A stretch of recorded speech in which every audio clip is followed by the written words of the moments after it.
Le monde au féminin.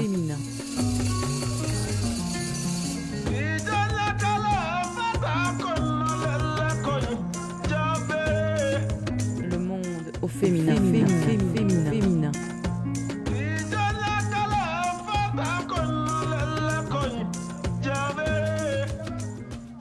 Chères auditrices, chers auditeurs, bienvenue à l'écoute de l'émission hebdomadaire de VO Afrique, Le Monde au Féminin. Nathalie Barge pour vous servir et avec moi dans le studio, Komi Afet. Comment on prononce votre nom, Afetse ou Afet? Afete. Afetse, Oui. américain né au Togo, ingénieur des bases de données au Pentagone, auteur d'une biographie qui retrace son arrivée aux États-Unis à l'âge de 24 ans. Et vous vous qualifiez de défenseur public d'une vie réussie. J'aime beaucoup ça. Merci beaucoup d'être avec nous.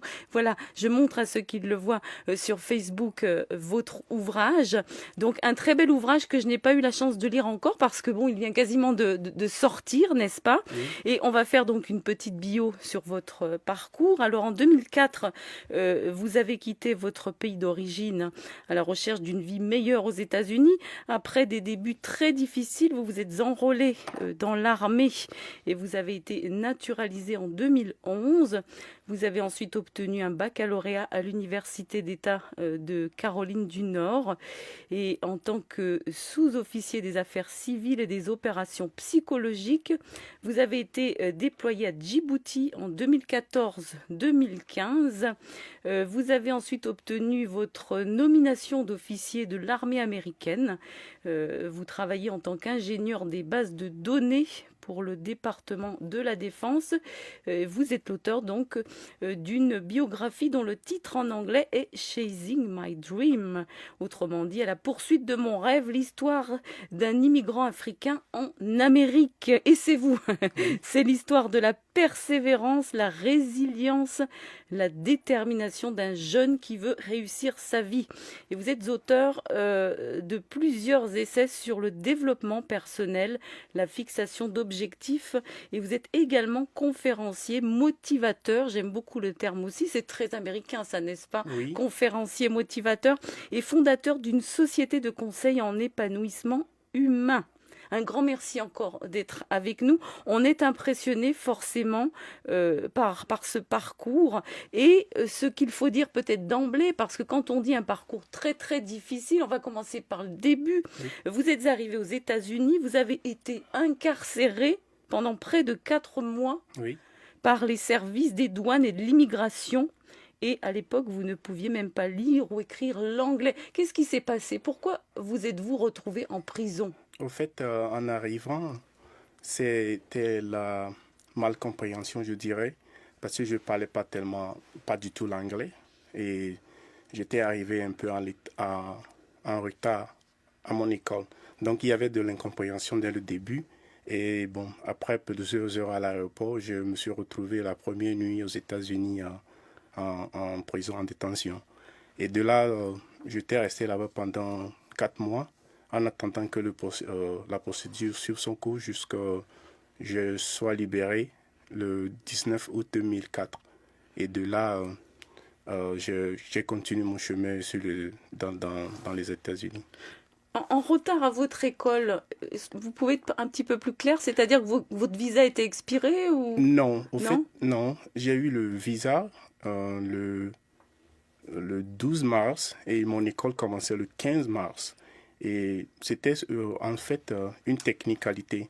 Les étudiants internationaux, en venant aux États-Unis, tu peux venir en retard, mais il fallait avoir des documents, il faut avoir l'autorisation. D'accord. Oui, que je n'avais pas eu parce qu'il n'y avait pas assez de temps. Je me suis dit que je vais aller directement et puis j'ignorais ça, quoi. D'accord. Donc à mon arrivée, c'est ce qui s'est produit. Et vous êtes retrouvé 4 mois en prison aux États-Unis? Oui, parce que je devais voir le juge et c'était au juge de décider de mon sort et pour que la malcompréhension soit éclairée. Et de là, les agents ont su qu'au fait, c'était une malcompréhension de... Peut-être qu'eux-mêmes n'étaient pas suffisamment formés pour savoir ce qu'il en était aussi. C'est ça.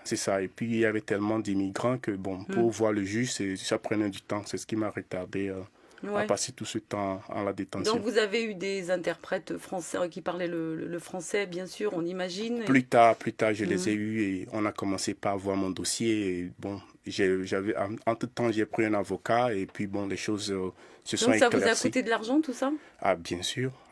J'avais des amis de la famille qui se sont mis ensemble, qui ont cotisé dans le moment pour me prendre l'avocat, parce qu'en fait, c'était l'incompréhension. Il n'y avait rien d'illégal, il n'y avait rien d'irrégulier là-bas, tout juste faute d'incompréhension. Et ce que nous ignorons souvent en venant d'Afrique est qu'un visa pour les États-Unis te permet de te présenter aux portes des États-Unis. Ça ne te donne pas accès. C'est l'officier qui est à l'aéroport ou bien au port qui décide vraiment de ton entrée aux États-Unis. Donc, mon officier avait dit, bon, il ne comprenait pas pourquoi j'étais en retard et que je n'avais pas le document disant que j'allais être en retard. Donc, c'était ça, quoi. Et sinon, ça s'est bien passé, le déroulement de tout ce processus? Est-ce que ça n'a pas été trop la galère pour avoir raison de tout cela? Vous pouvez imaginer que je n'ai jamais voyagé. J'ai quitté le pays en tant que jeune homme et venant dans un pays où je ne parlais pas la langue. Donc, c'était vraiment émotionnel de te retrouver en prison. La prison, oui. Et de là, tu ne comprenais pas grand-chose de ce qui se passait. Mais progressivement, les choses se sont éclaircies et je me suis en sorti. Et la prison, ça vous a fait quel effet? Vous étiez avec des criminels de droit commun? Vous étiez... Non, pas du tout. En fait, c'était une détention de l'immigration. C'est l'immigration? Oui. Oui. Et donc c'est différent. Ouais. Et je t'assure que vraiment, ce pays, c'est vraiment le magnet pour toutes les nationalités du monde. Parce que de là, j'ai rencontré des Indiens, des gens, tous qui sont peut-être en infraction avec l'immigration. Soit les gens étaient en déportation, les gens sont en train de se battre pour rester aux États-Unis. Bon, si tu enfreins à la loi migratoire, il y avait du monde. Et tous étaient des nationalités pas américaines, je dirais. Donc, ce n'étaient pas les gens de criminels de droit commun. Donc, c'est les centres de détention pour immigrants. Absolument. Et vous étiez bien traités quand même? Ça se passait bien? Nous étions bien traités. Et j'ai essayé de parler de ça un peu dans mon livre. Nos journées, nous étions bien traités. Et si vous n'avez même pas des avocats, bon, ils avaient des avocats qui travaillaient pro bono, que je dirais en français. Oui. Et ils pouvaient vous aider à regarder dans vos dossiers, tout ça. Là. Donc, on était bien traités. Il y avait des femmes aussi. Bon, on imagine qu'elles étaient séparées, mais vous avez pu voir des femmes? Non, dans ma détention, le centre où j'étais était purement pour les hommes. Et j'ai appris que les femmes aussi étaient de l'autre côté. D'accord. On ne s'est pas vu, mais il y avait aussi des femmes.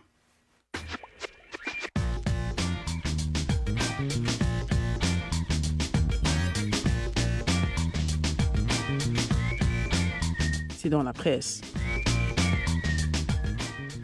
Le site de traduction Google Translate veut proposer le choix entre le masculin et le féminin pour certaines langues. Oui. Comme je ne sais pas si vous avez eu affaire à ce problème dans les traductions. Oui. Et dans un premier temps, il offrira le choix pour une traduction de l'anglais vers le français, l'espagnol, l'italien, le portugais, ainsi que pour le turc vers l'anglais. Historiquement, il n'offrait qu'une traduction, même si la traduction pouvait être aussi bien au masculin qu'au féminin. Par conséquent, il reproduisait par inadvertance le sexisme ambiant, reconnaît Gogol. Par exemple, il préférait le masculin pour les mots comme fort ou docteur, et le féminin pour d'autres mots, choisissant infirmière ou belle plutôt que le masculin. Donc on peut parler de sexisme là quand même. Et Google promet d'ajouter davantage de langues et de s'attaquer au sujet du genre non binaire. C'est une bonne question. Alors, en recevant le Nobel de la paix à Oslo le 10 décembre 2018, c'est un autre sujet. Le Congolais Denis Mukwege et l'Irakienne Nadia Mourad ont réclamé la fin de l'impunité pour les auteurs de violences sexuelles en temps de guerre. Vous en avez entendu parler du gynécologue Mukwege, peut-être pas? Si? Oui. Alors, il opère donc les femmes et les enfants violés dans l'est de la RDC. Et la jeune Yazidi, ancienne captive des djihadistes, ils ont reçu donc le prix des mains de la présidente du comité Nobel, Berit Reiss-Andersen, qui a salué 2 des voix les plus puissantes au monde aujourd'hui contre l'oppression des femmes. Alors, Nadia Mourad a plaidé pour les filles yazidis, toujours aux mains de Daesh, et il est inconcevable que la conscience des dirigeants de 195 pays ne se soit pas mobilisée pour libérer ces filles. A-t-il estimé ce ne sont pas seulement les auteurs de violences qui sont responsables de leurs crimes, ça c'est le docteur Mukwege qui l'a dit, Oui. mais aussi ceux qui choisissent de détourner le regard. Donc il l'a dit dans son discours de remerciement, dans lequel il appelle à la guerre contre l'indifférence, et nous y reviendrons dans la rubrique Parole de femme tout à l'heure.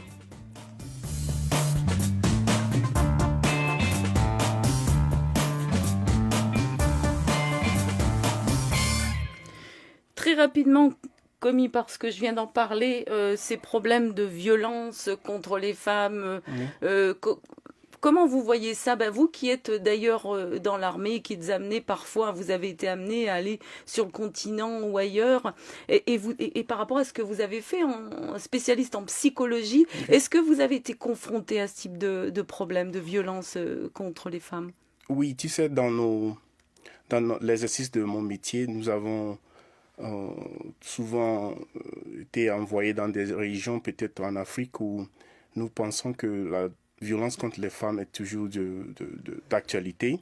Peut-être que dans les pays occidentaux, c'est plus ou moins masqué, mais ça se trouve toujours dans les maisons. Oui. Mais souvent en Afrique, il y a toujours ce regard sur la femme comme pas égale à l'homme. Et ce qui fait que les gens continuent toujours par considérer les femmes comme des propriétés, des objets, et utilisent la violence contre les femmes comme des armes, peut-être dans les zones de guerre. Mais c'est quelque chose qui est encore un problème réel dans nos sociétés en général et particulièrement en Afrique. Alors, comment gagner sa vie quand on est jeune? C'est un petit peu notre sujet. Oui. Suivre son objectif et réussir, parce qu'on a tous envie de réussir. Oui. On est tous des humains sur cette planète, on est né un jour, et puis notre vie arrive, elle passe, et on veut réussir. Oui. Alors, vous, votre modèle, il est quand même vraiment très particulier. Vous avez quitté votre pays, vous êtes venu ici, vous êtes retrouvé dans une situation qui a dû vous faire réaliser que finalement, votre rêve, il commençait d'une manière un petit peu, on va dire, chevaleresque, n'est-ce pas? Oui. Et donc, mais tout le monde ne part pas aux États-Unis. On a les jeunes chômeurs, les étudiants en Afrique dont le rêve est de réussir chez eux, bien sûr. Et est-ce que votre modèle, je veux dire votre modèle de réussite, psychologiquement parlant, socialement parlant, est-ce que vous pouvez l'adapter au continent, au jeune Africain qui est là-bas? Bien sûr que ce dont je parle dans le livre peut être adapté à l'Afrique. L'un des problèmes de l'éducation que nous avons en Afrique, c'est le manque d'enseignement concernant ces sujets. Si tu poses la question à tout Africain, si on leur a déjà enseigné à l'école comment réussir sa vie, ils te diront non. On n'a jamais entendu parler de ça. Mais pourtant, quand tu viens dans les universités occidentales, tu pourrais voir que tu peux faire des recherches et effectivement comprendre comment réussir. Donc, en Afrique, nous n'avons pas tellement d'informations sur ça. Moi, j'ai évolué dans le système éducatif français qui était au Togo. Vous voulez dire que l'éducation américaine est plus adaptée à la vie active que oui, je dirais que le système américain ici est plus centré sur ce que vous pouvez faire. Mais en Afrique, ou bien le système dans lequel moi j'ai évolué, je prends mon exemple, qui était un système français en Afrique, au Togo, vous êtes obligé à avoir des diplômes et à la suite, vous n'avez pas vraiment de la connaissance pour faire quoi que ce soit. Alors que les Américains font l'accent sur le savoir-faire.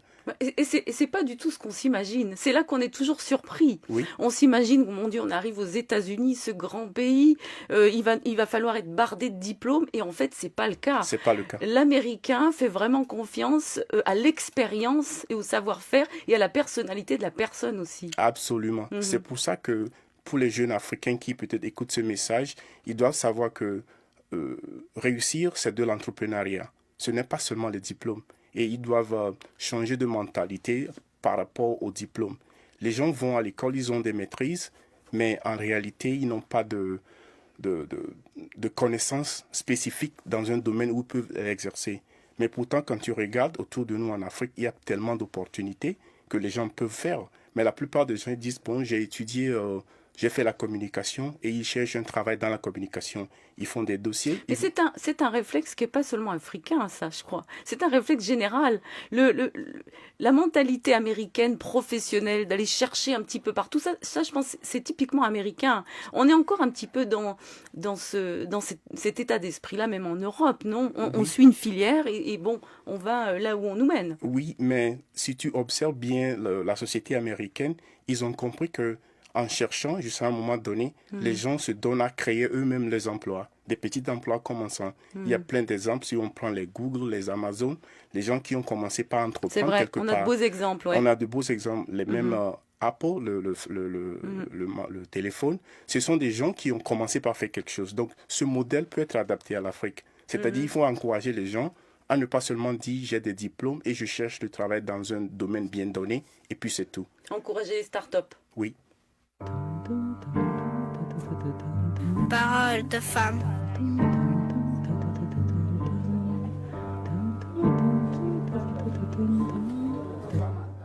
À Bukavu, dans l'est de la RDC, le prix Nobel de la paix 2018, reçu par le docteur Denis Mukwege, fondateur de l'hôpital Panzi, suscite un sentiment de fierté et d'encouragement pour la lutte contre les violences faites aux femmes. Notre correspondant dans cette ville du Sud Kivu, Ernest Mouero, a recueilli des réactions.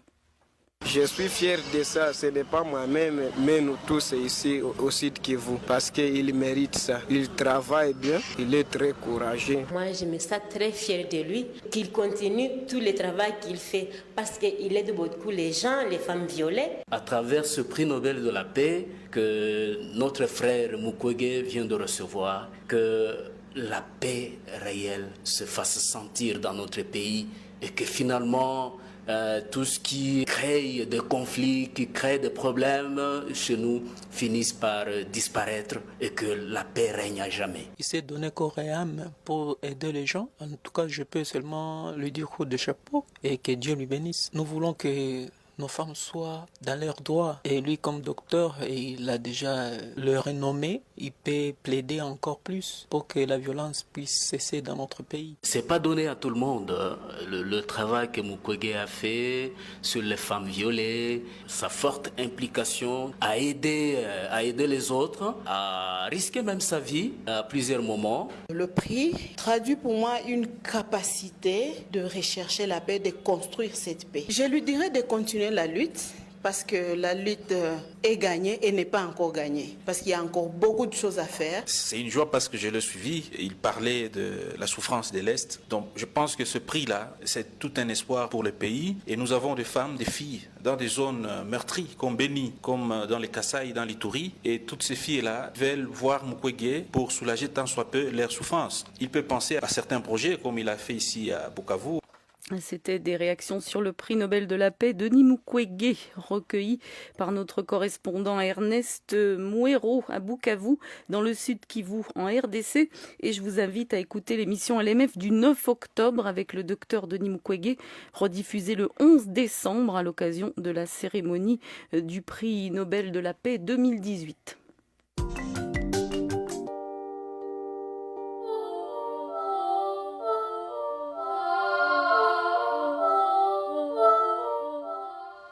Komi Afetz, on a parlé de la possibilité de créer sa propre entreprise, de créer son... Et on revient toujours, j'ai fait plusieurs émissions sur la jeunesse, on revient toujours sur cette éventualité, cette possibilité. Mais en même temps, tout le monde ne peut pas se lancer dans la création d'entreprise. Oui. Donc, je veux dire, quelles sont les qualités requises, j'ai envie de dire, quels sont les motivateurs, les éléments motivateurs qui vont faire que, allez, on y va, on peut se lancer là-dedans. En fait, ça commence par le changement de mentalité. Parce que c'est vrai, tout le monde ne peut pas créer les entreprises, mais aussi, il faudrait encourager les jeunes à ne pas tomber dans le fait que rien ne marche et que j'ai essayé, j'ai échoué. Ouais. Il faut les encourager. Faut pas être défaitiste. C'est vraiment. ça. Faut être positif à fond, quoi. C'est ça. Et il faut changer de mentalité par rapport au diplôme que nous avons. Parce qu'au fait, à obtenir un diplôme universitaire veut simplement dire que vous avez la capacité d'apprendre. Donc, si vous avez le diplôme dans un domaine et que vous ne trouvez pas votre chemin là, vous pouvez toutefois apprendre quelque chose. et réessayer.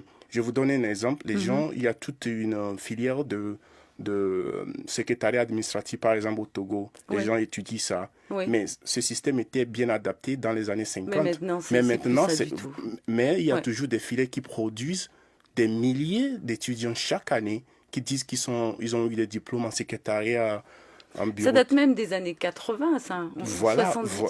De 60 à 80. Voilà. Ouais. Alors qu'aujourd'hui, tout le monde sait utiliser un ordinateur. Combien d'entreprises va pouvoir engager les gens qui sortent des écoles avec ces diplômes? Donc, il faut un peu réorienter ça. Et tu vois autour de nous en Afrique, il y a plein de choses. Et un autre exemple, je vous donnerai ça, c'est quand j'étais allé à Lomé le mois d'août passé, dans le quartier où moi j'ai grandi, j'ai vu qu'il y a tellement d'ordures qui sont là, plein d'ordures qui sont là. Il n'y a pas un service public qui s'occupe de ça. Et il y a des jeunes dans les quartiers. Il y a des grosses lacunes, ouais. Voilà, il y a des jeunes dans les quartiers qui se disent ont des diplômes et ils se promènent. Tu leur dis, il n'y a pas de travail, que j'ai fait des demandes. Alors que les jeunes peuvent s'organiser, commencer par ramasser des ordures des populations locales et puis leur demander de payer quelque chose. Et je suis sûr que les gens... Donc l'entrepreneuriat, au fait, ça ne veut pas dire que tu dois avoir beaucoup d'argent pour commencer. Mais c'est le savoir-faire, cette recherche constante de résoudre les problèmes du milieu dans lequel on vit. L'esprit d'initiative. Voilà. Absolument. Voilà. Et dans votre livre, à vous, Chasing My Dream, à la recherche, à la poursuite de mon rêve, oui. Comment vous l'avez écrit? J'ai vu que vous avez écrit ma première journée, ma première année. Oui. Donc, c'est vraiment une progression lente qui s'est faite, ou c'est 14 ans à peu près, 14 ans. Oui. Pour arriver ici, c'est plutôt rapide. Vous êtes officier de l'armée maintenant. Oui. Donc vous êtes ingénieur oui.